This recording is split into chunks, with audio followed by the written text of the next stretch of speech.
सियासत की बात ब्रॉट यू बाय केसरी मरहम एवं तैलम, वर्षों से दर्द पे सबसे ज्यादा असरदार, and Prayag PTMT bar fittings and accessories, quality बेमिसाल, लिख के ले लो। नमस्कार, सियासत की बात में आपका स्वागत है। मैं हूं कार्तिकेय शर्मा। यूपी में एक बार फिर से पेपर लीक हुआ है। इंटरमीडिएट इंग्लिश का पेपर लीक है। 24 जिलों में उत्तर प्रदेश बोर्ड का पेपर लीक हो गया है। आज दूसरी बार भी इंग्लिश की परीक्षा होनी थी, लेकिन इससे पहले की परीक्षा होती नकल माफियाओं ने सेंधमारी कर दी। 24 जिलों में पेपर लीक हो गया, पर्चा रद्द कर दिया गया। जिलों के नाम भी फटाफट मैं आपको बताता हूं। आगरा, मथुरा, मैनपुरी, अलीगढ़, गाजियाबाद, बागपत, बदाऊं, शाहजहांपुर, उन्नाव, सीतापुर, ललितपुर, महोबा, जालौन, चित्रकूट, अंबेडकर नगर, प्रतापगढ़, गोंडा, गोरखपुर, आजमगढ़, बलिया, बनारस, कानपुर देहात, एटा, शामली, पूरब से पश्चिम तक हर जगह नकल माफियाओं का नेटवर्क फैला हुआ है। अभी सिर्फ 24 जिलों में परीक्षा रद्द हुई है। बहुत संभावना है कि पूरे उत्तर प्रदेश में पेपर रद्द हो जाएंगे, क्योंकि इंटरनेट का ज़माना है। पेपर एक जगह से दूसरी जगह पहुंचने में वक्त नहीं लगता। आज बाज़ारों में 500 रुपये में पेपर बिक रहा था। पिछले साल 29 नवंबर को यूपी टेट का पेपर लीक हुआ, उसमें 20 लाख नौजवान प्रभावित हुए। लेकिन अगर इंटरमीडिएट पूरे यूपी में रद्द होता है तो लगभग 24 लाख बच्चे सीधे सीधे प्रभावित होंगे। अभी सिर्फ 24 जिलों में इंग्लिश पेपर रद्द हुआ है, लेकिन जैसा कि मैंने आपसे पहले कहा कि पूरे उत्तर प्रदेश में पर्चा रद्द हो सकता है। हमें जानकारी मिल रही कि 14 अप्रैल को अंग्रेजी के पर्चे दोबारा करवाए जाएंगे।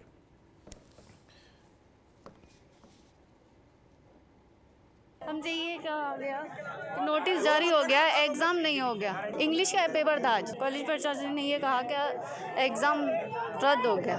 मेहनत करी थी हमने, इतनी तैयारी करी थी और इन्होंने एकदम से बोल दिया, मतलब कि हमारा एग्ज़ाम हो गया। नहीं, कोई नहीं बताई अगली डेट, कुछ भी नहीं बताया। आज इंग्लिश का पेपर था और वो पोस्टपोन कर दिया गया है। नेक्स्ट पेपर में बताया जाएगा कि कब डेट आएगी। क्या हुआ, कहाँ से हुआ? ये पता नहीं, टीचरों ने नहीं बताया। अभी तैयारी करके आए थे, अब यही है कि अगले पेपर की तैयारी करेंगे, दोबारा और अच्छे से और प्रिपरेशन करेंगे, पीसी पेपर की और अच्छा पेपर हो। हमसे बोला टीचर ने कि पेपर पोस्टपोन कर दिया गया है और नेक्स्ट पेपर में डेट बता दी जाएगी। आज हम इंग्लिश के पेपर की तैयारी करके आए थे, पेपर लीक हुआ है और ऐसे स्कूल में पेपर नहीं हुआ है। पूरी तैयारी करके आए थे, इस वजह से स्कूल वालों ने मना कर दिया कि अब पेपर बाद में होगा। स्कूल वालों ने कहा है ये पेपर आगे बताएंगे नहीं, अभी स्कूल से पता चलेगी, आपको आगे बताएंगे। और इस विषय पे मेरे सहयोगी ब्रिजेश पांडे मेरे साथ स्टूडियो में मौजूद हैं। ब्रिजेश, उत्तर प्रदेश में इतना पेपर लीक होता क्यों है? देखिए, ये बेहद दुर्भाग्यपूर्ण है, क्योंकि ये पूरे का पूरा प्रोसीजर है, उसको डिसरप्ट करता है और इसके अलावा छात्रों के भविष्य के साथ ये खिलवाड़ है। ये पहली बार नहीं है, पिछले कुछ समय से बार बार इस तरह की घटना हो रही। मुख्यमंत्री ने इस बार संज्ञान लेते हुए कहा कि जो दोषी लोग हैं उनके ऊपर हम एनएसए के तहत कार्रवाई करेंगे। लेकिन मुझे लगता है यदि पहले भी इस तरह की कठोर धाराओं के अंतर्गत कार्रवाई की जाती तो आज स्थिति ऐसी नहीं होती। ये निश्चित तौर पे सरकार के पार्ट में एक बड़ा फेलियर है और इसमें बड़े काफ़ी कड़े कदम उठाने चाहिए ये इंश्योर करने के लिए कि इस तरह की घटनाओं की पुनरावृत्ति ना हो। पिछली बार भी पेपर लीक हुआ था, वैसे खैर चुनाव से पहले मुद्दा बना, लेकिन उसका कोई असर नहीं पड़ा। लेकिन ऐसे में तो बच्चों पर तो बड़ा असर पड़ता है। मतलब कहने का मतलब है पेपर लीक हो सकता है, दूसरी बार दें तो उनको ये भी शक हो सकता है कि क्या बोलते हैं, जिस तरीके से पेपर बनते हैं पूरा सिस्टम ही बेकार है। निश्चित तौर पे ये तमाम तरह के सवाल उठाता है। ये आपके पूरे जो प्रशासनिक अमला है उस पर सवाल उठाता है। ये उठाता है कि आप एक इतना बड़ा एग्ज़ाम है उसको आप ढंग से नहीं करा पा रहे हैं, और ऐसे 24 जिलों में जहां आपको रद्द करना पड़ा।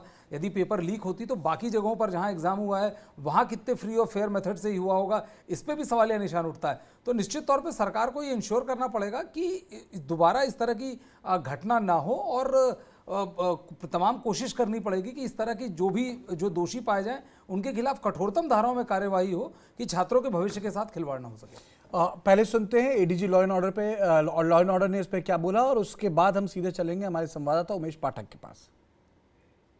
तो उस सीरीज के प्रश्न पत्र जहां जहां गए थे, ऐसे 24 जिलों में द्वितीय पारी की परीक्षा शासन में के शीर्ष स्तर से इसको निरस्त किया गया है, और बलिया के अतिरिक्त एसटीएफ को भी लगाया गया है कि किन परिस्थितियों में ये पर्चे लीक हुए हैं और कहां से लीक हुए हैं, किसकी मिलीभगत से हुए हैं। शिक्षा विभाग के स्तर से भी इसमें कार्रवाई की गई है और एसटीएफ तथा जिला पुलिस को निर्देशित किया गया है कि इसमें सभी पहलुओं को जांच करते हुए जो भी दोषी व्यक्ति हैं उनके विरुद्ध कठोर से कठोर कार्रवाई करें और सही मुलजिमों को जेल के सलाखों के पीछे लाए। आगे अगर आवश्यक होगा तो इस पर रास्ता इत्यादि की कार्रवाई भी की जाएगी और साथ ही साथ जितने भी जगह परीक्षा निरस्त की गई हैं उनको ये बताया गया है कि बच्चों को जल्द से जल्द सूचना सभी माध्यमों से दे दी जाए ताकि उनको कोई इनकन्वीनियंस न हो तथा उन 24 जनपदों के अलावा जहां कहीं भी परीक्षा हो रही है वो परीक्षा सुचारू ढंग से चलती है। ये पेपर कहाँ से लीक हुआ, कैसे लीक हुआ और इसकी जानकारी कैसे आई? अभी प्रारंभिक दौर में इस संबंध में कुछ भी कहना उचित नहीं है। इसके बारे में गहन छानबीन हो रही है और जहां से भी ये लीकेज हुआ है और जो भी व्यक्ति इसके दोषी हैं उनके विरुद्ध हम लोग कठोर कार्रवाई करेंगे। क्या ये परीक्षा केंद्र तक पेपर पहुंच गया था कि उससे पहले ही लीक हो गया था? ये सभी चीजें तो जांच के बिंदु है और अभी से इस संबंध में कुछ भी करना बहुत ही प्रीमैच्योर हो। कुछ लोग हिरासत में लिए गए, कुछ लोगों को हम लोग हिरासत में ले रहे हैं और लगातार हमारी टीमें इस पे काम कर रही हैं। उमेश, मुझे एक चीज बताइए कि उत्तर प्रदेश में ये जो पेपर से जुड़ा माफिया है इतना मजबूत क्यों है?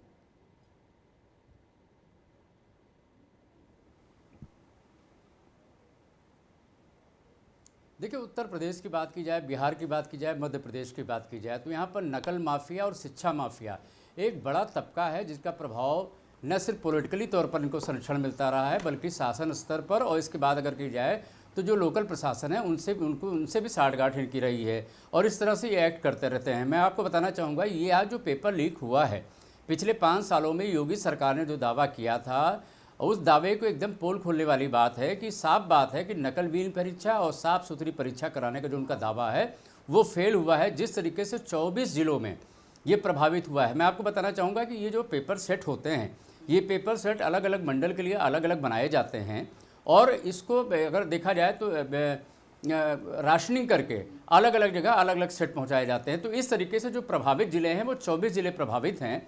लेकिन जो लीड मिली है वो बलिया ज़िले से लीड मिली है। बलिया ज़िले में जो यूपी एसटीएफ है उसको जानकारी मिली थी और वहाँ के बाद जब 6 लोगों को गिरफ्तार किया गया है और 6 लोगों को हिरासत में लेने के बाद जब पूछताछ की गई तो ये बात पता चली कि ये जो सेट है आगे के 24 जिलों में भी फॉरवर्ड हो चुके हैं।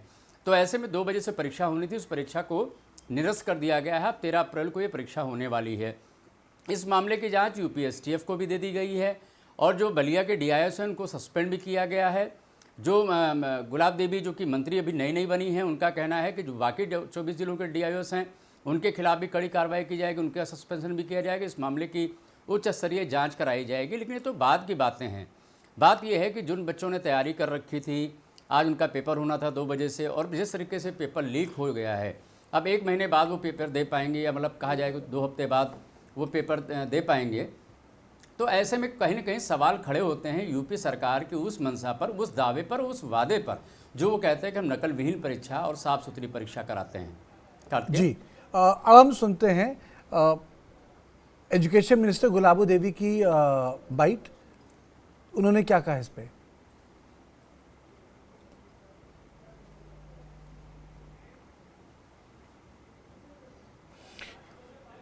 तो उन्होंने कहा है कि पर्चा लीक मामले में सख्त कार्रवाई की जाएगी, सभी साजिश करने वालों पर एक्शन होगा। गुलाबो देवी का कहना है। ACS अवनीश अवस्थी ने कहा SIT जांच करेगी।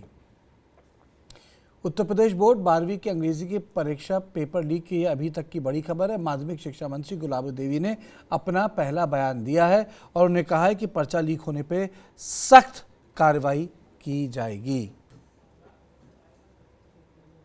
पेपर लीक हुआ, इस पर क्या कार्रवाई की जा रही है? इसकी जांच की जा रही है और जांच में जो भी फंसेगा सबके खिलाफ कार्रवाई की जाएगी। मैम, अभी तक क्या कुछ पता चल पाया है? अब आप पता चलने दें तभी तो।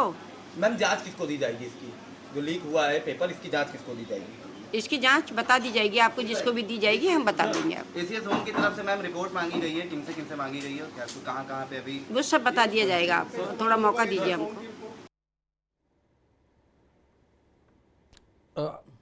ब्रजेश, काफ़ी इरिटेटेड थी गुलाबो देवी। अब बिल्कुल निश्चित तौर पे किसी भी मंत्री के लिए ये बैप्टिज्म बाय फायर है। अभी जैसा उमेश बता रहे थे कि लगातार ये सरकार का दावा था कि इस बार नकल विहीन परीक्षा होगी और ऐसे में सरकार की शपथ लेते ही इस तरह की घटना हो जाए तो निश्चित तौर पे कोई भी सरकार के लिए और मंत्री स्पेसिफिक के लिए बहुत ही एम्बैरेसिंग सिचुएशन हो जाता है। इसीलिए आपने देखा होगा कि उनके जो सवाल थे पत्रकारों के, उसमें नॉर्मल सवाल पे भी कि क्या हुआ क्या नहीं हुआ और जो थोड़ा सा डिटेल में जानना चाह रहे थे सिचुएशन को, तो वो लगातार इरिटेट हो रही थी, जो कि एक जायज़ बात है क्योंकि जिस तरह से एक नई सरकार के साथ सबको लगता है कि नया स्टाइल होगा और इस तरह की घटनाएं नहीं होगी, तो ये सरकार नई बनते ही इस तरह की घटना होना बेहद एम्बैरेसिंग है। उमेश, पेपर कराना चाहे वो डॉक्टरी का हो, इंजीनियरिंग का हो, स्कूल का हो, इंटरमीडिएट का हो, एक बहुत बड़ा जिसे कहते हैं चैलेंज हो गया है, एक बहुत बड़ी चुनौती हो गई है। क्यों?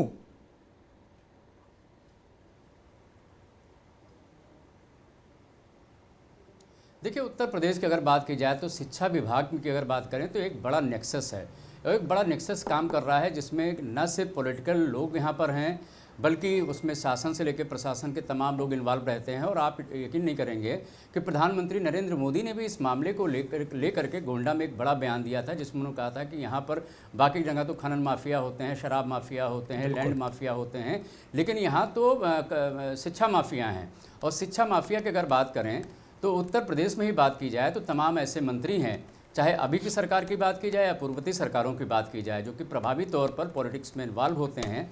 और यकीन मानिए एक पैकेज के तौर पर पास कराने की जिम्मेदारी ली जाती रही है पिछले दिनों भी, और अब जिस तरह से पेपर लीक हुआ है उसको खारिज नहीं किया जा सकता है। तो एक बड़ा नेक्सस यहाँ पर काम करता रहा है और इनको संरक्षण कहीं न कहीं पॉलिटिकल तौर पर भी मिलता रहा है, प्रशासन के तौर पर, शासन के तौर पर, और कहीं न कहीं अगर उत्तर प्रदेश की बात की जाए तो एक इंडस्ट्री है। सिर्फ एक ऐसा ना कहा जाए कि शिक्षा विभाग एक विभाग है जो कि शिक्षा लोगों को देने के लिए बनाया गया है, बट बिल्कुल एक व्यवसाय, एक इंडस्ट्री है। और ये इंडस्ट्री जिस तरीके से इस पर पॉलिटिकल लोगों का प्रभाव रहा है, अधिकारियों का प्रभाव रहा है, एक फलता फूलता ये व्यवसाय रहा है, जिसके चलते आज की स्थिति में कितना भी कंट्रोल किया जाए लेकिन तस्वीरें आपके सामने आ रही हैं। और इसी तरीके से अगर बात की जाए भर्ती बोर्ड की, आप देखिए भर्ती बोर्ड में चाहे वो रेलवे भर्ती बोर्ड की बात हो, पुलिस भर्ती बोर्ड की बात हो, लेखपाल समूह गा की बात हो, एक मिनट आपको रोकूंगा, हर जगह इस तरह की तस्वीरें सामने आती है और इसका सीधा सीधा असर कई परिवारों पर पड़ता है। और खास करके जो अनुराग भदौरिया ने इस मामले पे कुछ बोला, जो समाजवादी पार्टी के नेता, उनको पहले सुन लेते हैं। जिस सरकार में डिग्री के सवालों पे 4 मीनार खड़ी हो, वहां छात्रों का दर्द कौन समझेगा? उत्तर प्रदेश की भारतीय जनता पार्टी सरकार शिक्षा माफियाओं के सामने नतमस्तक है। ये जो शिक्षा माफिया है, ये ब्रजेश एक चीज बताइए, अपनी पावर कहाँ से ड्रॉ करता है? ये अपने आप को सस्टेन कैसे करता है? बड़ा कैसे होता है? हर साल पेपर लीक हो जाते हैं, कार्रवाई नहीं होती, बड़े लोग पकड़े नहीं जाते हैं। देखिए, ये अपने आप में बहुत बड़ा, ये मल्टी बिलियन डॉलर आप कहें तो इस तरह का बड़ा एंटरप्राइज है। करोड़ों अरबों रुपए आर पार होते हैं ये इंश्योर करने के लिए कि आप पास हो एक पर्टिकुलर एग्ज़ाम में। लोग पैसा देने में एक सेकंड के लिए नहीं हिचकते। तो ये इतना बड़ा कारोबार है, इसीलिए इसे सत्ता का संरक्षण प्राप्त है। बिना प्रशासन और सत्ता के संरक्षण के आपको लगता है कि लगातार इस तरह से पेपर लीक हो जाए और इस तरह की कार्रवाई ना हो या ये रुके नहीं? आप एजुकेशन, आप कोचिंग देखिए, बहुत सारे कोचिंग भी इसके इंस्टीट्यूट भी इसके पीछे कई बार उनका नाम भी आता है कि वो इन्वॉल्व रहते हैं पेपर, क्योंकि हर आदमी चाहता है कि उनके यहाँ के रेट, सक्सेस रेट सबसे ज़्यादा हो, जिससे उनकी कमाई और ज़्यादा हो। और नहीं तो जो पैसे दे के इसका इंतजाम कर लेता है वो भी इस पूरे प्रोसेस में होता है। तो ये कुल मिला के जो टोटल इसमें जो अमाउंट इन्वॉल्व है वो इतना स्टैगरिंग अमाउंट इन्वॉल्व है कि उनके लिए किसी को लाखों करोड़ों रुपए देना एक बेहद आम बात होगी। और अखिलेश यादव ने भी ट्वीट किया है, उस ट्वीट को मैं स्क्रीन पे दिखा रहा हूं, मैं आपको पढ़ के बताता हूं। उत्तर प्रदेश भाजपा सरकार की दूसरी पारी में भी पेपर लीक करवाने का व्यवसाय बदस्तूर जारी है। युवा कह रहे हैं कि रोजगार देने में नाकाम भाजपा सरकार जानबूझकर किसी परीक्षा को पूर्ण नहीं होने देना चाहती है। भाजपा सरकार अपने इन पेपर माफियाओं पर दिखाने के लिए सही कागज का ही बुलडोजर चलवा दें। मतलब बुलडोजर गया नहीं है। तो कहने का मतलब ये है कि जहां एक तरफ योगी आदित्यनाथ लखनऊ की सड़कों पे बुलडोजर चला रहे हैं, वहीं अखिलेश यादव जो विपक्ष के नेता हैं वो बुलडोजर पर तंज कस रहे हैं। कह रहे हैं कि बुलडोजर तो काम ही नहीं कर रहा आपका। वो कह रहे हैं कि भाजपा सरकार अपने इन पेपर माफियाओं पर दिखाने के लिए ही सही कागज का ही बुलडोजर चला दे। तो यानी कह रहे हैं कि इनके कागज के बुलडोजर हैं और बुलडोजर पर तंज, क्योंकि जो चुनाव था आपको याद है कि वो बुलडोजर बाबा बोल रहे थे, यानी बुलडोजर का मतलब कि माफिया पे बुलडोजर चला दिया। बुलडोजर अभी भी चल रहे हैं लखनऊ में, अभी भी एक घर को गिराया जा रहा है, लेकिन बुलडोजर पर राजनीति नहीं खत्म हुई है। बुलडोजर शब्द का इस्तेमाल किया, कह रहे हैं कागज के बुलडोजर। योगी आदित्यनाथ के शपथ लेते ही जैसे मैंने कहा कि बुलडोजर सक्रिय हो गया। जहां देखो वहीं अवैध निर्माण ढाए जा रहे हैं। बरेली, लखनऊ, बाराबंकी, जालौन में प्रशासन ने अवैध निर्माण पर बुलडोजर चला दिया है। चुनाव के दौरान योगी आदित्यनाथ जो कहते थे वो दिखाई देने लगा है। बुलडोजर मेंटेनेंस के लिए गए थे और अब वापस आ गए हैं, और वापस आ गए हैं तो फिर तोड़फोड़ जारी है। लखनऊ में सपा विधायक मसूद हसन के भतीजे के कब्जे को प्रशासन ने नष्ट कर दिया। हजरतगंज इलाके में कब्जा था जिसे आज एलडीए ने तोड़ दिया। भारी पुलिस फोर्स के साथ अधिकारी मौजूद थे। अधिकारियों की मौजूदगी में एलडीए ने जमीन को कब्जा मुक्त कर दिया। इस वक्त हमारे साथ बरेली से रिपोर्टर मनवीर और लखनऊ से उमेश जुड़े हुए हैं। पहले चलते हैं बरेली, जहां से मनवीर जुड़े हुए हैं। मनवीर, बताइए कि बरेली में बुलडोजर कहां कहां चला? जी मैं बिल्कुल बताना चाहूंगा, बरेली में बीडीए ने की जमीन पर कब्जा की हो, जिस पे लगभग 17.5 करोड़ रुपए की अपनी जमीन को मुक्त कराया है। वहाँ योगी सरकार की बनने के दोबारा सरकार बनने के बाद में ही कल 2 मकान और एक स्कूल को ढा दिया है। और बरेली बीसी का कहना है कि इसी पे हमने लगभग 17.5 करोड़ रुपए की जमीन को लिए मुक्त कराया है। अच्छा, और क्या बोलते कल भी चलेंगे बुलडोजर? हाँ, अभी भी 650 मकानों के लिए चिन्हित किया गया है बरेली विकास प्राधिकरण ने, और इन्हीं सारे मकानों चिन्हित करने के बाद 650 मकानों का ध्वस्तीकरण किया जाएगा। उमेश, एक चीज बताइए, जहां ये तंज कसा जा रहा है ट्विटर पर कि कागज के ही चाहे बुलडोजर चलवा दीजिए पेपर माफिया पे, यहाँ असल में बुलडोजर चल रहे हैं, ये लैंड माफिया पे चल रहे हैं। तो कहने का मतलब है बुलडोजर का नाता भी यूपी की राजनीति से टूटा नहीं है।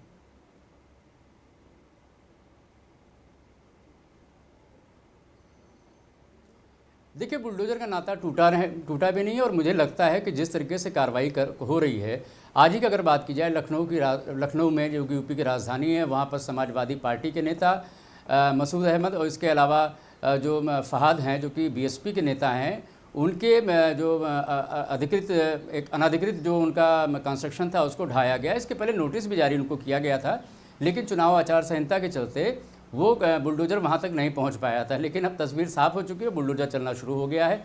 लखनऊ में पहली कोई कार्रवाई नहीं है, इससे पहले भी लगभग 1.5 दर्जन कार्रवाई हो चुकी है।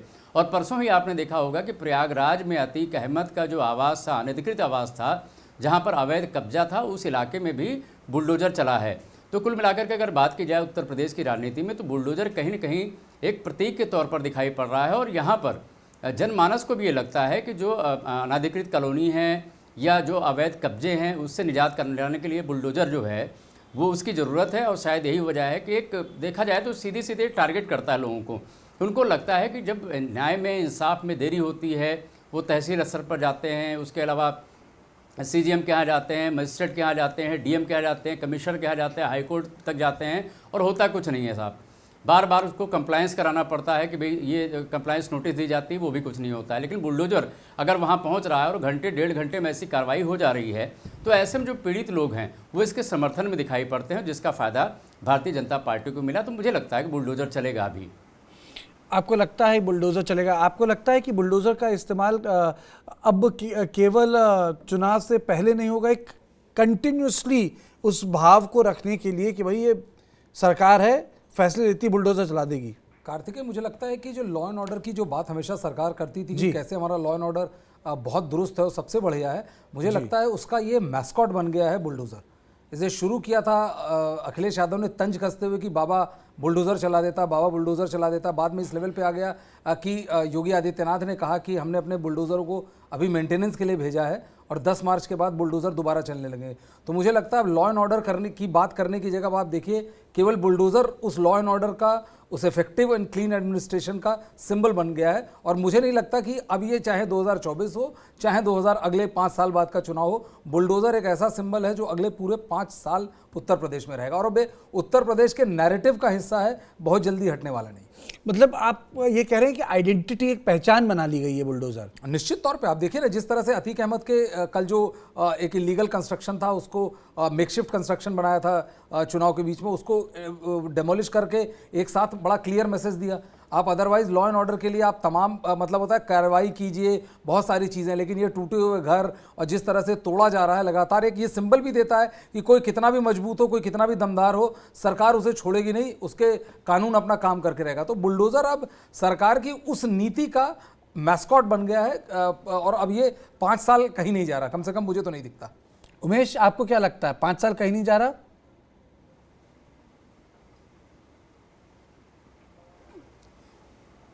जी बिल्कुल, जैसा कि ब्रिजेश कह रहे थे, मैं इस बात को मानता हूँ कि 5 साल लगातार ऐसे चलता रहेगा। लेकिन अभी की जो तस्वीरें देख रहे हैं, ये तस्वीरें वो हैं जो अति सक्रिय अधिकारी हैं, जो अधिकारी बुलडोज़र का इस्तेमाल सिर्फ कर्मचारी वहाँ पर विश्वकर्मा पूजा के दिन का किया करते थे, नगर पालिका, सिटी बोर्ड या नगर निगम के सामने।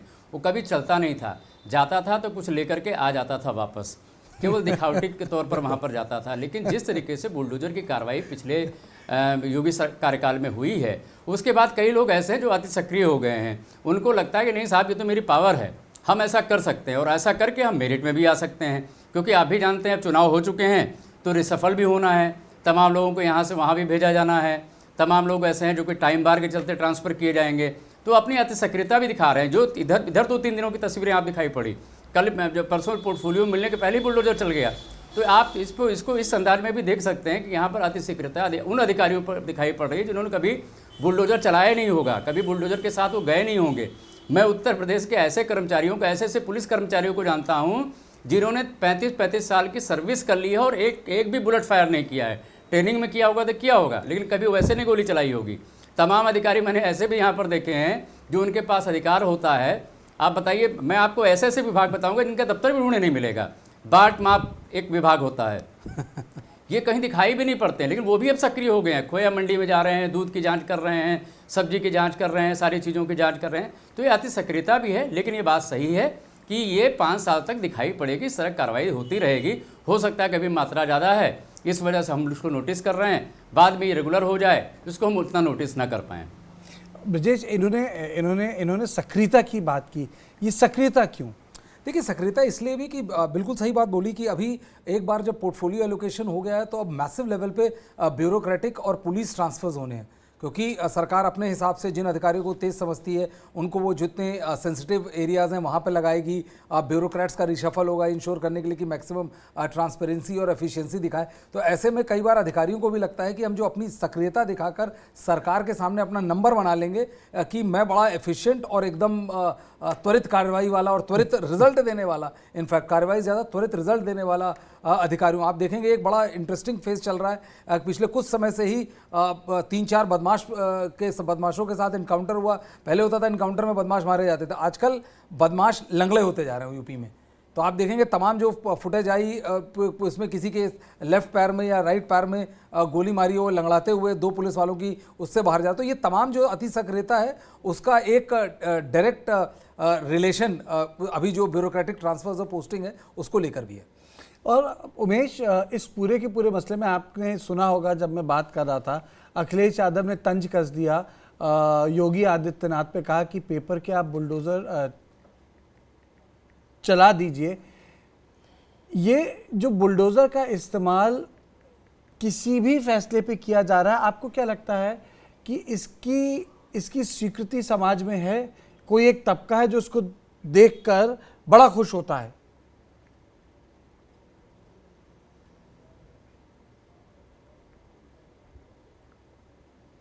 जी देखिए, बहुत बड़ा तबका है जो इस चीज़ को देख करके खुश होता है कि हाँ कार्रवाई हो रही है। मैं आपको बताना चाहूँगा, उत्तर प्रदेश की अगर बात करें तो यहाँ पर एंटी इनकम्बेंसी नहीं होती है।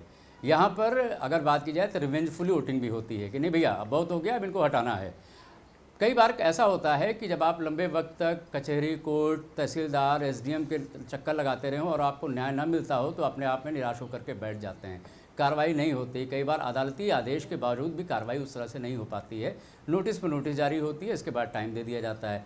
लेकिन जब इस तरह की प्रभावी कार्रवाई हो रही है, जो लोग अपने आंखों के सामने देखते हैं, वहाँ पर तमाम लोग इकट्ठे होते हैं और आदमी कहता है कि देखो भाई ये अब तक नहीं होने वाला था लेकिन अब हो रहा है, तो उसका जो फ़र्क है कहीं ना कहीं जनता महसूस करती है। और जनता जब भी इस तरीके से किसी बड़े आदमी को डिस्ट्रॉय होते हुए या किसी बड़े आदमी के वाइटल इंस्टॉलेशन को या जो अवैध निर्माण है उसको गिरते हुए देखती है तो वाकई उसको खुशी नसीब होती है। और शायद यही वजह है कि एक बड़ा तबका बीजेपी के सपोर्ट में आया और इस चीज़ को देखने के लिए आप कहीं भी बुलडोजर चल रहा हो, आप चले जाइए, वहाँ 20, 25, 30 लोग इकट्ठे हो जाएंगे। यहाँ तक कि कोई ऑटो वाला जा रहा हो सवारी लेकर के तो वो भी गाड़ी धीमी कर देता है कि भाई क्या हो रहा है। तो इस चीज़ की तो बात मानना पड़ेगा कि बड़ा तबका है जो इस चीज़ को, इस तरह की कार्रवाई को सपोर्ट करता है। कार्तिकेय, उमेश आप रुके रहिए और मनवीर आपका बहुत बहुत धन्यवाद।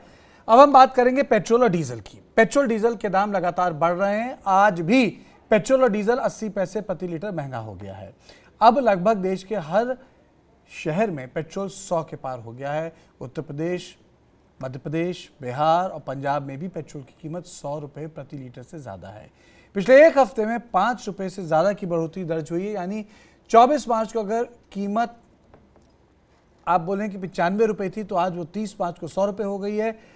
बात अगर सबसे महंगे पेट्रोल की करें तो मुंबई में 115 रुपये प्रति लीटर पेट्रोल है जो कि सबसे महंगा है। हालांकि ये भी पिछले साल के रिकॉर्ड से थोड़ा कम है। पिछले साल नवंबर में राजस्थान के श्रीगंगानगर में 122 रुपये प्रति लीटर पेट्रोल हो गया था।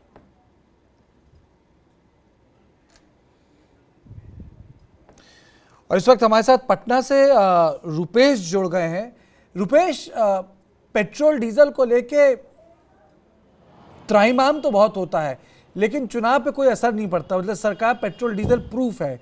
तो अभी पब्लिक क्या कह रही है जब पेट्रोल डीजल के दाम बढ़ रहे हैं? क्योंकि ट्विटर में तो ये बात आती है वो धीरे धीरे इसे बढ़ाना है, हद से गुजर जाना है, लोग एक दूसरे को जोक्स भेज रहे हैं।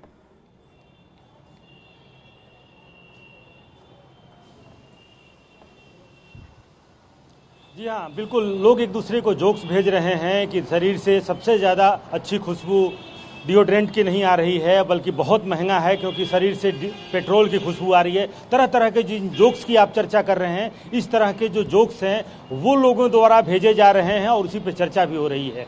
इस वक्त जहां मैं खड़ा हूं यानी कि बिहार की राजधानी पटना में, यहां पर पेट्रोल 111 रुपये 80 पैसे यानी कि लगभग 12 रुपये कीमत यहां पे पहुंच चुका है। और पिछले 10 दिनों में 8 बार बढ़ोतरी हुई है और कीमत पहुंच गई है 111 रुपये 80 पैसे पेट्रोल की कीमत और डीजल की कीमत 96 रुपये 74 पैसे ये डीजल की कीमत यहां पे पहुंच गई है। और चूंकि आपने लोगों की बात की कि लोग किस तरह से इससे प्रभावित हैं, जाहिर सी बात है इसमें कोई इससे बचा हुआ नहीं है। ये बताइए, हर रोज आ रहे हैं, कुछ न कुछ उछाल मिल रहा है। बहुत ज़्यादा जनता परेशान है और जनता को रिलीफ देने का उपाय सरकार को करनी चाहिए। बहुत सारा डेवलपमेंट हो रहा है लेकिन जनता का कोई ध्यान नहीं दिया जा रहा है, कोई सुरक्षा नहीं है। बस इतना ही कर सकते हैं और क्या करते हैं आप? हम तो बस छोटा मोटा धंधा करते हैं, छोटा मोटा काम करते हैं। तो कुछ कमी आई है पेट्रोल लेने में या जितना लेते थे उतना ही ले रहे हैं? कमी आई है कि बहुत सोच समझ के चलना पड़ रहा है। अब जहाँ डेली मार्केट कर जाते थे वहाँ एक रोज 2 रोज बीच करके अब काम इकट्ठा करके जाना पड़ रहा है। सही, ये आम लोगों की राय है। लेकिन ये जो पेट्रोल की मतलब जो मालिक हैं यहाँ पर, वो बता रहे थे कि पेट्रोल की जो बिक्री है उसमें 20% की कमी आई है। यानी कि हर रोज जो बिक्री होती थी उसमें लगभग 20% की कमी आई है। देखिए, यहाँ पर एक परिवार है, इससे हम पूछते हैं। मैडम ये बताइए, कितना स्कूटी में कितना तेल ले रही हैं? सर करवाते जब भी फुल टंकी कराते हैं। अभी भी फुल टंकी करवा रहे हैं? जी सर। कोई अंतर नहीं पड़ा है कीमत बढ़ने से? हाँ, चार्जेस ज्यादा लग जाते हैं ना सर, कीमत तो बढ़ा है 105 से 110 हो गया। लेकिन काम करना है, काम करना है सर, स्कूटी का काम ही तो करवाएंगे। घर का बजट कैसे बिगड़ा है सर? सर लोग फैमिली पर्सन नहीं है, हम लोग बैचलर हैं। अच्छा, बैचलर है। फिर भी कुछ असर तो पड़ा? असर तो पड़ेगा ना सर, अब इतना बढ़ेगा। बैचलर हो, फैमिली पर्सन हो, आपके पॉकेट पे असर तो पड़ता है। सीधे हम चलते हैं अब मकरंद के पास, भोपाल से जुड़ रहे हैं मकरंद। आप बताइए कि आपको किस तरह के रिएक्शन मिल रहे हैं?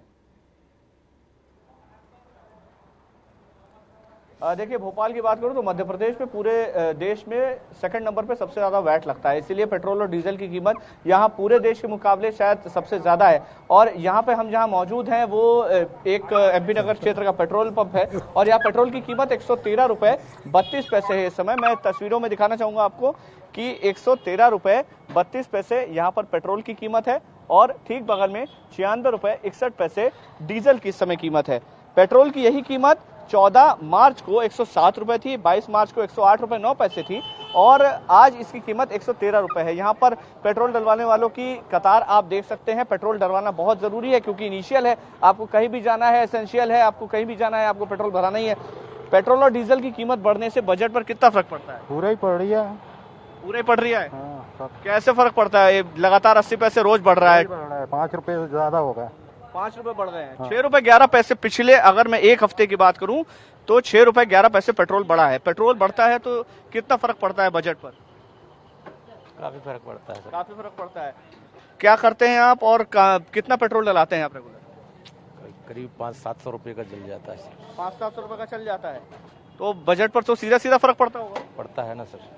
ठीक है, तो ये आप जो तस्वीरें आप देख रहे हैं भोपाल के एक पेट्रोल पंप की है जहां पर रोजमर्रा के लिए जब आदमी निकलता है तो पेट्रोल सबसे ज्यादा जरूरी है कहीं भी जाने के लिए। पेट्रोल और डीजल की कीमत बढ़ने से कितना फर्क पड़ता है बजट पे? हाँ जी, बहुत फर्क पड़ता है भाई। बहुत फर्क पड़ता है। क्या करते हैं आप? हम क्या करते हैं, मजदूरी। दिन भर में कितना पेट्रोल लग जाता है आपका? 100 रुपए का। 100 रुपए का? हाँ जी। और पहले कितना डलवाते थे, अब कितना डलवाते हैं? 50 रुपए डलवाते थे पहले भाई। 50 रुपए के डलवा पा रहे हैं। और क्या। तो ये एक सबसे ज्यादा जो कीमत है, चूंकि वैट यहाँ पर सबसे ज्यादा है इसीलिए कीमत यहाँ पर सबसे ज्यादा होती है। जो पेट्रोल पर जिनका पूरा जीवन यापन चलता है उन लोगों से भी हम लगातार बात करने की कोशिश कर रहे हैं। और एक और यहाँ पर बात बतानी जरूरी है कि पेट्रोल और डीजल की कीमतें बढ़ने से सीधे सीधे फर्क इसका बाकी चीजों पर भी पड़ता है क्योंकि ट्रांसपोर्टेशन पूरी तरह से डीजल पर निर्भर करता है। जो लोग यहाँ पर हैं उनसे बात करते हैं, पेट्रोल और डीजल की कीमत बढ़ने से कितना फर्क पड़ता है जेब पर? बहुत फर्क पड़ता है। महंगाई जिस तरह से बढ़ रही है, आपको लगता है कि डीजल और पेट्रोल के दाम कम होने चाहिए? इलेक्शन आता है तो कम हो जाते हैं, उसके बाद फिर से बढ़ने लगते हैं। अभी रोक के रखे थी, रुकी हुई थी कीमतें, एक बार फिर से बढ़ने लगी रोज 80 पैसे। तो कितना फर्क पड़ता है? 5-6 रुपए बढ़ चुका है। 5-6 रुपए बढ़ाते हैं, 30 पैसे 40 पैसे कम करते हैं। तो आप पहले कितना पेट्रोल डलाते थे, अब कितना डलवाते हैं? पहले मैं 200 रुपए का डलाता था, अब 400 रुपए का पेट्रोल लगता है मेरे को। अच्छा, 400 रुपए का रोज लगता है। अब कितना डला रहा है? 400 रुपए का डला। 400 रुपए का डला। पहले कितना आ जाता था? पहले तो ज्यादा आ जाता था, बहुत फर्क पड़ रहा है। फर्क पड़ता है। तो सीधे सीधे पेट्रोल और डीजल जो है वो आपकी जेब पर सीधा असर डालता है। पेट्रोल और डीजल की कीमतें बढ़ने से क्या फर्क पड़ा है? बहुत बेकार फर्क पड़ा है भाई साहब। कितना बजट पे अंतर आ जाता है महीने? बहुत आता है। बजट बहुत आया अंतर बहुत। तो पहले कितना पेट्रोल डलाते थे, अब कितना डलाते? पहले साहब 1 लीटर 2 लीटर डलवाते, आजकल 50-60 रुपए का डलवाते हैं। 50-60 रुपए का डलवाते हैं। तो ये हर एक की जो शिकायत है वो यही है कि पेट्रोल और डीजल की कीमतें बढ़ने से उनकी जेब पर इसका सीधा सीधा असर पड़ता है। मध्य प्रदेश की बात करूं तो यहाँ पर वैट के अलावा सेस और अतिरिक्त कर भी लगता है, चाहे वो डीजल हो चाहे पेट्रोल हो, दोनों पर भी सेस और अतिरिक्त कर मिलाकर पेट्रोल की कीमत 2 गुने से भी ज़्यादा हो जाती है। इसके अलावा ट्रांसपोर्टेशन की बात करें तो ट्रांसपोर्टेशन के हिसाब से पेट्रोल और डीजल के दाम जिलों में बदलते रहते हैं। जैसे मैं अगर भोपाल की बात करूँ तो भोपाल में रेट अलग है और सबसे ज़्यादा कीमत जो है वो बालाघाट या शहडोल में होगी क्योंकि ये बॉर्डर के इलाके हैं और यहाँ पर ट्रांसपोर्टेशन की कीमत और ज़्यादा बढ़ जाती है। तो ऐसे में बहुत परेशानी होती है। और मैं रेट्स जो है वो आपको बताना चाहूँगा, 108 रुपये था 22 तारीख को और 30 तारीख को 113 रुपये 32 पैसे पेट्रोल। डीजल की कीमत जो 23 तारीख को थी 91 रुपये 68 पैसे, वो आज 96 रुपये 61 पैसे है, यानी कि 5 रुपये कुछ पैसे डीजल की कीमत और 6 रुपये 11 पैसे पेट्रोल की कीमत अब तक बढ़ चुकी है। और रोज 80 पैसे बढ़ने से सीधे तौर पर इसका असर गरीब की जेब पर पड़ रहा है। गरीब की जेब पर इनडायरेक्ट असर बाकी चीज़ों की ट्रांसपोर्ट की कीमतें बढ़ने से पड़ रहा है। जैसे मैं एक सब्जी वाले से बात कर रहा था तो सब्जी लाने का जो खर्चा है उसका वो बढ़ गया है, तो वो कह रहा है कि मैं सब्जी की कीमत में ही इस कीमत को जोड़ के वसूल करूंगा। तो जाहिर है इस सबसे इनडायरेक्ट असर आम उपभोक्ता पर भी पड़ रहा है। जो डीजल पेट्रोल नहीं भी डलवाता है उसको भी महंगाई का सामना इनडायरेक्टली इन कीमतों के बढ़ने की वजह से करना पड़ता है। जी वापस चलते रुपेश के पास। रुपेश, पटना की बात अधूरी रह गई थी, बताइए रुपेश। बिल्कुल। तो जी हाँ, बिल्कुल। जो मकरंद कह रहे थे तो समूह पूरे देश में 1-2 रुपए क्योंकि ट्रांसपोर्टेशन चार्जेस से कोई थोड़ी बहुत कीमतों पे असर पड़ता है। 1-2 रुपए कहीं सस्ता, 1-2 रुपए कहीं ज्यादा चार्जेस लगते हैं।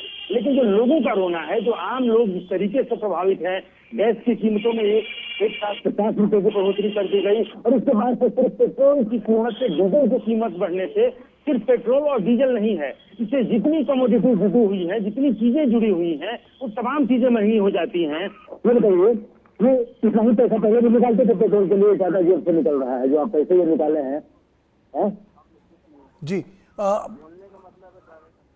विजेश, हमने भोपाल से भी, भोपाल में, पटना में हमने बात की। मोटा मोटी बात है कि लोगों को जो दाम मिल रहे हैं वो 80 पैसा 90 पैसा धीरे धीरे बढ़ाए जा रहे हैं। लेकिन एक चीज़ है कि उसको लेके वो रोष नहीं है। मुझे कई बार याद आता है कि प्याज के दाम पे भारतीय जनता पार्टी की सरकार चली गई थी दिल्ली में। बिल्कुल, मुझे लगता है ये विपक्ष 20 साल पुरानी बात है। 20 साल पुरानी बात है, बिल्कुल दिल्ली में सरकार थी।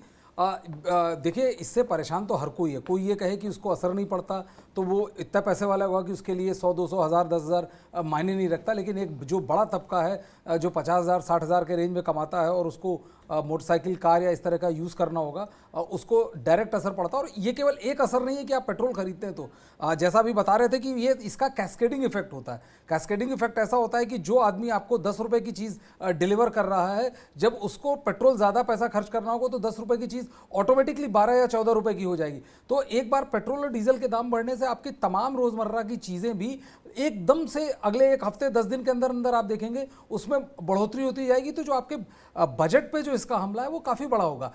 इसको आप इस तरह से भी कह सकते हैं कि उस वक्त का विपक्ष एक बड़ा सशक्त विपक्ष था, जब बढ़ी हुई कीमतों को लेकर जिस तरह बीजेपी सड़क पर उतरी थी, कम से कम उस तरह से कांग्रेस और अन्य विपक्षी पार्टियां उतरते पिछले काफ़ी सालों से दिखाई तो नहीं दे रही हैं। वो लोग अब ट्विटर वॉरियर ज़्यादा हो गए हैं, ना कि ओल्ड स्कूल पॉलिटिक्स की सड़क पे आपको उतर के अपना विरोध दर्ज कराना। वो IOIC के प्रेसिडेंट करा लेते हैं, वो ले मेरिडियन और प्रेस क्लब के बीच के डिस्टेंस में, लेकिन इससे ज़्यादा कुछ नहीं हो पा रहा। और इसीलिए ये एक बड़ा मुद्दा नहीं बनता जा रहा, क्योंकि भाजपा ये समझा पाने में सफल हो रही है कि यदि ये बढ़ भी रहा है तो ये कैसे इसमें आपका हित है, भले इसमें इसका कोई अर्थ। मकरंद और रूपेश, आप दोनों से सवाल कह रहा हूं, पहले मकरंद बोलिएगा फिर रूपेश। मकरंद, बताइए कि इसमें विपक्ष कहाँ है? कहने का मतलब है कि विपक्ष ना सड़क पे दिख रहा है, विपक्ष के ना लोग अपनी बात का प्रचार बाकी छोटे दलों के साथ मिलकर कोऑर्डिनेट कर रहे हैं, बस ट्वीट्स हो रही हैं, बस ट्वीट्स हो रहे हैं। सुबह सुबह एक ट्वीट आ जाता है और उस ट्वीट पे कोई कविता लिख देगा, कोई शेर व शायरी कर देगा। मतलब जिसे कहते हैं सब पिटवा रहे हैं, लेकिन जमीन पे नहीं मिल रहा कोई। देखिए, चीज़ें मैक्सिमाइज नहीं हो पा रही। विपक्ष के नज़रिए से अगर आप देखें तो ऐसा नहीं है कि विपक्ष का कोई नेता प्रोटेस्ट नहीं कर रहा है या विपक्ष के लोग प्रोटेस्ट नहीं कर रहे हैं। प्रोटेस्ट कर रहे हैं, बहुत छोटे पैमाने पे कर रहे हैं। वो ज़्यादा से ज़्यादा लोगों को अपने साथ जोड़ नहीं पा रहे। सबसे बड़ी मुश्किल उनके सामने ये है, विपक्ष अपने आप इस बात को प्रूव नहीं कर पा रहा है या साबित नहीं कर पा रहा है कि रोज़मर्रा की परेशानियां उनकी इस वजह से है क्योंकि महंगाई बढ़ रही है। दूसरी बात है कि विपक्ष के किसी भी हमले का काउंटर बीजेपी या जो पॉलिटिकल पार्टी सत्ता में है वो आसानी से दे पा रही है। मसलन अगर आप कहते हैं कि पेट्रोल और डीजल के दाम बहुत ज़्यादा हैं, राजस्थान में कांग्रेस की सरकार है, मध्य प्रदेश में बीजेपी की सरकार है, लेकिन राजस्थान मध्य प्रदेश से ज़्यादा वैट लेता है। अगर आपको कोई मैसेज देना है या ये साबित करना है कि आप बेहतर हैं तो आप राजस्थान में वैट कम कर दीजिए, बीजेपी ये काउंटर लेके आ जाती है, तो उसका कोई जवाब नहीं होता। तो ऐसे में इस तरह के जो उनके तमाम सवाल विपक्ष खड़े करता है, उनका बहुत मजबूती से जो सत्ता पक्ष है या जो बीजेपी है वो जवाब दे देती है। तो ऐसे में उनके सामने की बहुत ज़्यादा ऐसा कोई स्पेस नहीं है और ऐसा कोई उन्होंने चमत्कार नहीं किया है, चाहे वो छत्तीसगढ़ हो चाहे वो राजस्थान की सरकार हो, तो ऐसा कोई चमत्कार नहीं किया है जिसको वो सामने रखकर ये बता सके कि देखिए हमने कम करके दिखा दिया, अब आप कम करके दिखाइए। बहुत बढ़िया बात बोली आपने। और दूसरा ये कि जो पब्लिक के साथ कनेक्ट करने की जहां तक बात है, मकरंद, आपने मूल बात बोल दी है कि सब लोग कहते हैं दाम कम करो, दाम कम करो। राज्य सरकार खुद नहीं करती क्योंकि उनको पता है कि जो उनका इकोनॉमिक मॉडल है वो इतना अनफीजिबल है कि अगर अधिकतर सरकारें शराब की बिक्री पे कर और पेट्रोल की बिक्री पे कर हटा लें तो उनके पास तनख्वाह देने के लिए पैसा नहीं होगा। रुपेश, आप बताइए। तो बिल्कुल आप कह रहे थे आखिर विपक्ष का है ये, जबकि बात है जब प्याज को लेकर के सरकार गिर गई थी सब कितना सशक्त विपक्ष था। लेकिन आज अगर बिहार में देखें तो बिहार में विपक्ष कितने सशक्त है कि बिहार की जो सबसे बड़ी पार्टी है संख्या के लिहाज से, बीजेपी बड़ी हो गई है लेकिन तब यानी कि आज से 5 रोज पहले बिहार की सबसे बड़ी पार्टी संख्या के लिहाज से राजद की जो मुख्य विपक्षी पार्टी है। लेकिन एक तरह से कहें बिहार में जो आम आवाम से जुड़े हुए जो मुद्दे हैं जैसे महंगाई है, इस मसले को लेकर विपक्ष मुर्दा है। राहुल गांधी कहते हैं कि कांग्रेस हर जिला मुख्यालय में धरना प्रदर्शन करे, क्योंकि वो जो प्रदर्शन की जो योजना बनती है वो कांग्रेस मुख्यालय के सामने वाले स्थान से आगे बढ़ नहीं पाती है। कभी समय था जबकि एक विधायक पास करने के लिए बगैर कटौती प्रस्ताव और बजट संशोधन का कोई विधेयक पास नहीं होता है, लेकिन आज अभी बजट सत्र चल रहा है और एक दिन में कई विधेयक अनअमेंडेड बगैर किसी कटौती प्रस्ताव के बगैर किसी संशोधन के पास हो जाते हैं। ये हाल है विपक्ष का। जब विपक्ष मुर्दा हो जाता है तो आम आवाम की जो परेशानियां हैं वो सदन तक पता नहीं मुर्दा तो नहीं। रुपेश मैं बोलूंगा, हाँ जरूर अस्पताल के आईसीयू में तो जरूर पड़ा है इस वक्त। आप तीनों लोगों का धन्यवाद, बहुत बहुत शुक्रिया। अब हम एक और खबर पे चलते हैं की तरफ रुख करते हैं, और वो खबर ऐसी है कि जिस पर हम चर्चा पिछले 7 दिन से कर रहे हैं। उसके पहलू अलग अलग हो सकते हैं, लेकिन इस खबर पर हमने चर्चा की है। दिल्ली के मुख्यमंत्री अरविंद केजरीवाल के घर पर आज हमला हुआ। उप मुख्यमंत्री मनीष सिसोदिया ने आरोप लगाया कि बीजेपी के लोगों ने केजरीवाल के घर हमला करवाया। सिसोदिया ने कहा कि बीजेपी केजरीवाल की हत्या करवानी चाहती है। हमले का सीसीटीवी फुटेज भी सामने आ गया। दर्जनों की संख्या में लोग केजरीवाल के घर पहुंचते हैं, तोड़फोड़ करते हैं और हंगामा हो जाता है। आप ये सीसीटीवी फुटेज देखिए, दिख रहा है कि हंगामा हुआ है, लेकिन इस पे राजनीति देशभक्ति के ऊपर हुई। पहले ये वॉकथ्रू देखिए। दिल्ली के मुख्यमंत्री अरविंद केजरीवाल के आवास पर आज तकरीबन 1 बजे तोड़फोड़ की गई, और किस तरह का नज़ारा यहाँ दिखाते हैं। ये मुंबई है, इसको तोड़ा गया है, साथ ही जो बैरिकेडिंग यहाँ की गई थी उसे तोड़ा गया, और यहाँ पर जो गेट देख रहे हैं इस पर जो है कलर लगा दिया गया था। हालांकि अब उसको जो है वापस कलर करके मिटाया जा रहा है और यहाँ पर साफ सफाई की जा रही है। और बताया ये भी जा रहा है कि यहाँ पर सुरक्षा में जो सीसीटीवी यहाँ लगे हुए थे उनको भी देखिए इस तरीके से तोड़ दिया। ये आरोप जो है लगाए गए हैं, और इस बात की सूचना खुद दिल्ली के उप मुख्यमंत्री मनीष सिसोदिया ने ट्वीट कर दी और कहा कि आरोप लगाया कि भारतीय जनता पार्टी के जो युवा मोर्चा के लोग हैं उन्होंने इस घटना को अंजाम दिया है। और इस पर उन्होंने बड़ा जो है आरोप वो लगाया दिल्ली पुलिस पर भी कि दिल्ली पुलिस की मौजूदगी में ये सब कुछ यहाँ पर हुआ है, उनको रोका नहीं गया, ये कहना है।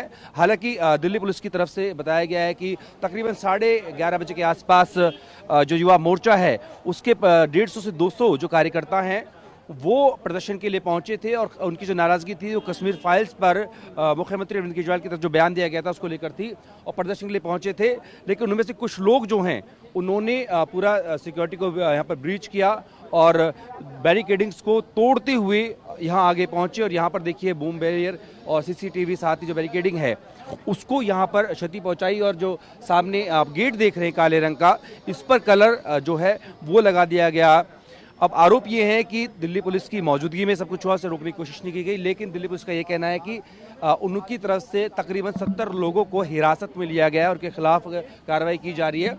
लेकिन इस मामले को देखते हुए अब राजनीति जो है वो पूरे सवाब पर पहुंचेगी, क्योंकि आम आदमी पार्टी का यही कहना है कि जो भाजपा है वो जब उनके पास जवाब नहीं होता है तो इस तरीके की हरकत जो है वो की जाती है। तमाम जो पार्टी के नेता हैं वो सामने निकल कर आ गए हैं, और एक तरफ वो युवा मोर्चा के लोग हैं जिनका कहना है कि जिस तरीके से कश्मीर फाइल्स और कश्मीरियों को लेकर आम आदमी पार्टी का रुख है उससे वो नाराज थे, इसी को लेकर ये प्रदर्शन करने पहुंचे थे, और उसके बाद यहाँ पर आकर पूरी जो स्थिति है इस तरह की है। देखिए यहाँ पर साफ सफाई का काम जो है वो यहाँ पर किया जा रहा है, ताकि जो पेंट था उसको गेट से तो रीपेंट द्वारा कर दिया गया है, लेकिन अभी भी अगर आप देखें तो निशान जरूर यहाँ पर बाकी है।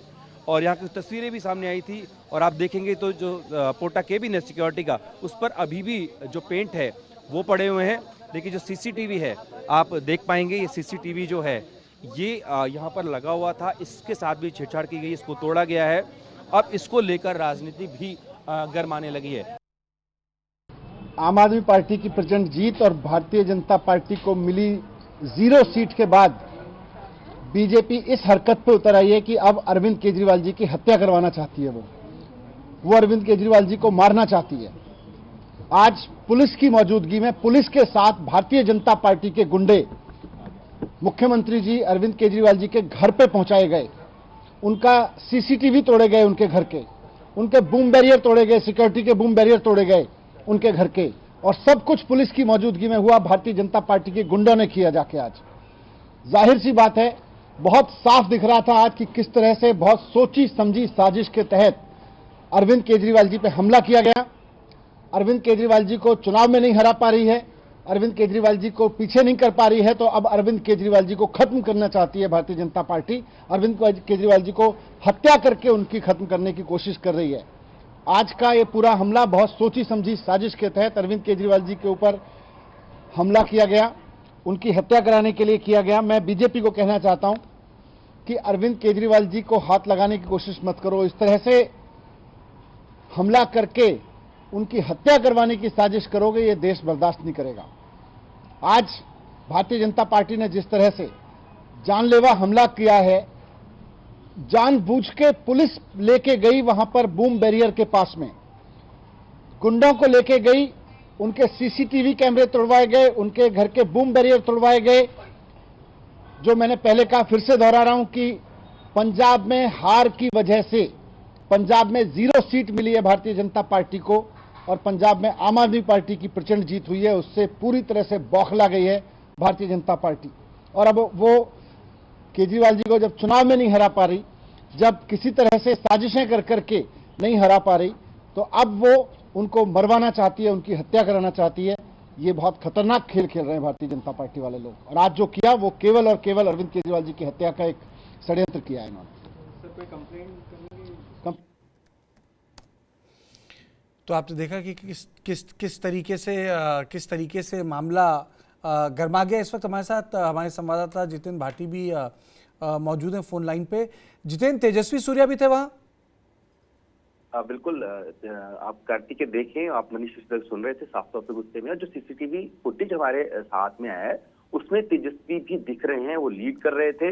ये जरूर है कि जैसे ही उनकी नजर सीसीटीवी कैमरे में पड़ी, उन्होंने देखा कि सब कुछ कैमरे में रिकॉर्ड हो रहा है, तो सड़क पर जरूर बैठ गए, लेकिन वही लीड कर रहे थे। उन्हीं की लीडरशिप में ये धरना रखा गया था और कहा गया था कश्मीर फाइल्स पर जो आम आदमी पार्टी की तरफ से, मुख्यमंत्री उनकी तरफ से बयान दिया गया, उसको लेकर आहत है, माफी की मांग कर रहे थे। इसको लेकर 11:30 बजे का उन्होंने रखा था। लेकिन वहां पर पुलिस की मौजूदगी के बावजूद जो है, देखिए आप समझिए, सूबे के मुख्यमंत्री अरविंद केजरीवाल, जेट सिक्योरिटी उनको मिलती है, और ऐसे में बहुत बड़ा ब्रीच है कि उनके घर तक, उनके ठीक गेट तक जो है इस तरह से कुछ भारतीय युवा मोर्चा के, जो बीजेपी के मोर्चा के लोग हैं, वो वहाँ पहुंचते हैं। ना सिर्फ पहुंचते बल्कि वहाँ बूम बैरियर को तोड़ते हैं, टीवी कैमरे को तोड़ते हैं और गेट पर रंग लगा देते हैं, कलर कर देते हैं। तो ये बहुत बड़ा ब्रीच है और इसी को लेकर आम आदमी पार्टी बहुत गुस्से में। साफ तौर पर मनीष सिसोदिया ने यह भी कहा है कि बीजेपी को जिस तरीके से पंजाब के अंदर हार मिली है उससे वो बौखलाई गई है, और ये इसके पीछे कह रहे हैं कि सोची साजिश जो है, वो हत्या करने की कोशिश जो थी, वो उसको तहत ये सारी चीजें की गई हैं। तो कुल मिलाकर ये बड़ी घटना है। कश्मीर फाइल्स को लेकर देखिए अलग अलग राय हो सकती हैं, लेकिन एक मुख्यमंत्री के घर पर इस तरीके का जो प्रदर्शन किया गया, वो भी उग्र और तोड़फोड़ की गई, उसको लेकर आम आदमी पार्टी ने साफ तौर पर इस पर नाराजगी जताई है। जी, मतलब कहने का मतलब है कि अब इसमें राष्ट्र, वो बाइट भी हम आपको सुनाने की कोशिश करेंगे, मतलब राष्ट्रभक्त, देशभक्त केजरीवाल का ये शब्द इस्तेमाल किया था और केजरीवाल से जोड़ा गया है कि उनकी हत्या कराने की कोशिश की गई है। ये आइडिया कहाँ से आ गया तेजस्वी सूर्या के दिमाग में कि अगर ये इस तरह का धरना प्रदर्शन करेंगे तो उनको ब्राउनी पॉइंट्स मिल जाएंगे, उनको राजनीतिक फायदा हो जाएगा? साफ दिख रहा है आप एक इलेक्टेड मुख्यमंत्री घर के सामने सब कर रहे हैं। देखिए, कई बार पॉलिटिक्स में जो साफ दिखता है वो होता नहीं है। जो तेजस्वी सूर्या ने जो बयान दिया, एक प्रेस कॉन्फ्रेंस की 4 बजे, और बयान दिया कि जब तक केजरीवाल जी हिंदुओं से बिना शर्त माफ़ी नहीं मांगते हैं तब तक विरोध जारी रहेगा। मनीष सिसोदिया का बयान उनका इमेजिनेशन है, और मनीष सिसोदिया एक सांसद को गुंडा कह रहे हैं, ये युवाओं का अपमान है। तो भाजपा इस वक्त जिस पिच पे खेल रही है उस पिच के हिसाब से ये परफेक्ट बैटिंग है। हालांकि ये जो सीसीटीवी की फुटेज है, ये साफ तौर पे सबसे पहले तो दिल्ली पुलिस को कटघरे में खड़ा कर रहा है कि एक इलेक्टेड चीफ मिनिस्टर के यहाँ सिक्योरिटी यदि इतनी फ्लिमजी हो सकती है कि जिसमें कोई भी आए एंटर कर जाए और इतनी संख्या में लोग एंटर करें, बूम बैरियर तोड़ दिया जाए और उसके ठीक घर के बाहर आप धरने में बैठे, ये देश में किसी और मुख्यमंत्री आवास के आधा किलोमीटर के रेंज में भी सोचना असंभव होगा, वहाँ पॉसिबल नहीं होगा। तो ये मध्य प्रदेश चीफ मिनिस्टर का घर आपको काफी पैदल चलना पड़ता है। किसी भी मुख्यमंत्री के घर पे इस तरह से बूम बैरियर तोड़कर उनके जो गेट पे पेंट डालना और वो वैंडलिज्म का जो केस है, ये किसी भी मुख्यमंत्री के आप आवास पे नहीं कर सकते। तो सबसे पहले तो ये मैसिव सिक्योरिटी ब्रीच है दिल्ली पुलिस की तरफ से कि कैसे ये अलाउ हो गया और क्या वो प्रिपेयर्ड थी और उसे आइडिया नहीं था कि ये होने वाला है। सही बात यदि ये नहीं होने वाला है तो ये सिक्योरिटी के साथ पुलिस वाला इंटेलिजेंस फेलियर भी है। एक वहां जो सिक्योरिटी गार्ड है वो भी पुलिस, दिल्ली पुलिस का ही है, लेकिन हाँ वो बेचारा इतने लोगों के सामने क्या कर पाएगा, वो कुछ भी नहीं कर पाएगा। और जिस तरह से वो आए इम्प्यूनिटी के साथ, बूम बैरियर तोड़ा गया, आप देखिए, साफ देखिए, मतलब कहीं कोई पुलिस नहीं दिख रही। और यदि आपको ये आइडिया नहीं है कि तेजस्वी सूर्या जो बीजेवाईएम के प्रेसिडेंट हैं वो यहाँ पर प्रोटेस्ट करने जा रहे हैं, तो ये सुरक्षा के साथ साथ इंटेलिजेंस फेलियर भी है। बिल्कुल सही कहा, बिल्कुल सही कहा। वो आप सही कह रहे थे। आप देखिए उस पुलिस वाला को धक्का लगा, वो पीछे आया, फिर वो फोन कर रहा है, रोक भी नहीं सकता। आप वहां तक यदि अलाउ कर देंगे तो फिर तो जो हो रहा है वही होगा, क्योंकि इसमें आप कॉम्प्लिसिट ही हैं। इसके अलावा और कुछ भी थोड़ी केजरीवाल की सक्सेस से क्या बीजेपी बौखला रही है? देखिए, कश्मीर फाइल्स का मुद्दा इस वक्त एक पॉलिटिकल मड स्लिंगिंग कह सकते हैं चल रहा है अरविंद केजरीवाल और भारतीय जनता पार्टी के तौर पे। तो बीजेपी को ये लग रहा है कि ये एक ऐसा मुद्दा है जिसपे वो आम आदमी पार्टी को घेर सकती है और इसी के चलते ये सारे प्रोटेस्ट और वो सब प्लान किया जा रहा है। क्योंकि आप देखेंगे लगातार जब से जो अरविंद केजरीवाल का जो स्टेटमेंट आया था विधानसभा में, उसके बाद बीजेपी ने एकदम आक्रामक रुख अख्तियार कर लिया है। क्या तेजिंदर बग्गा और क्या भाजपा के तमाम अन्य बड़े नेता और मंत्री वो लगातार अरविंद केजरीवाल के ऊपर हमलावर रुख अख्तियार किए हुए हैं कि वो बेहद असंवेदनशील हैं कश्मीरी पंडितों के दर्द को लेकर। मतलब मोटा मोटी बात है कि भारतीय जनता पार्टी को लगता है कि कश्मीर फाइल्स एक दुधारू चुनावी गाय है। बहरहाल वक्त की कमी है, एक आखिरी खबर और आपको बता देता हूं। बात पीके की, यानी प्रशांत किशोर की, यानी पीके कांग्रेस के नेताओं से मिल चुके हैं। सूत्रों के हवाले से खबर है कि 5 राज्यों में हार के बाद कांग्रेस ने ही उनसे संपर्क किया था। कांग्रेस चाहती है कि आगामी विधानसभा चुनाव, जिसमें हिमाचल और गुजरात का चुनाव शामिल है, उसके लिए प्रशांत किशोर उनका साथ दे। लेकिन खबर है कि पीके ने ऑफर ठुकरा दिया है, उन्होंने दूसरी शर्त रख दी है। सूत्रों की माने तो प्रशांत किशोर को सिर्फ स्टेट नहीं बल्कि लोकसभा के लिए भी टाई अप चाहिए। इसमें कांग्रेस की रणनीति यह है कि पीके पहले सेमीफाइनल यानी गुजरात के चुनाव में काम कर लें, लेकिन प्रशांत किशोर नहीं चाहते इस चीज को। प्रशांत किशोर का मानना है कि अब वो 1-2 स्टेट्स का काम नहीं करेंगे, वो राजनीतिक काम करेंगे। उन्होंने 2 दिन पहले ट्वीट भी किया था कि 2 मई से पहले मैं आपको बता दूंगा कि मैं क्या करने वाला हूं, लेकिन जो पहले करता था वो अब नहीं करूंगा। कह रहे तो प्रशांत किशोर ही जानते हैं कि क्या होगा, क्योंकि पिछली बार उनकी मुलाकात सोनिया गांधी, प्रियंका गांधी और राहुल गांधी से हुई थी। तब भी कांग्रेस थोड़ी बहुत स्ट्रांग विकेट पे थी, लेकिन अभी तो किसी भी विकेट पे खड़ी नहीं है। बहरहाल अब देखना यह होगा कि पीके को लेकर राहुल गांधी, सोनिया गांधी और प्रियंका गांधी क्या स्टैंड लेते हैं। तो मोटी बात यह कि इसमें मुझे जो समझ में आता है कि ये बात है पार्टी की बागडोर की, और कहीं ना कहीं परिवार अभी भी नहीं चाहता कि ये बागडोर उनके हाथ से स्लिप हो जाए, क्योंकि अगर बागडोर स्लिप हुई तो पार्टी की जो कमांड है वो भी स्लिप हो जाएगी। और बाहर से अगर आके पीके ने ये दिखा दिया कि वो चुनाव जिता सकते हैं, लड़ सकते हैं, लड़वा सकते हैं या अच्छा प्रदर्शन कर सकते हैं, तो जो उल्टी गिनती गांधी परिवार की चल रही है भारतीय राजनीति में, वो बहुत तेज हो जाएगी। तो ये थी सियासत की बात। मेरे साथ देश दुनिया की बाकी खबरों के लिए आप देखते रहिए हमारा खास प्रसारण।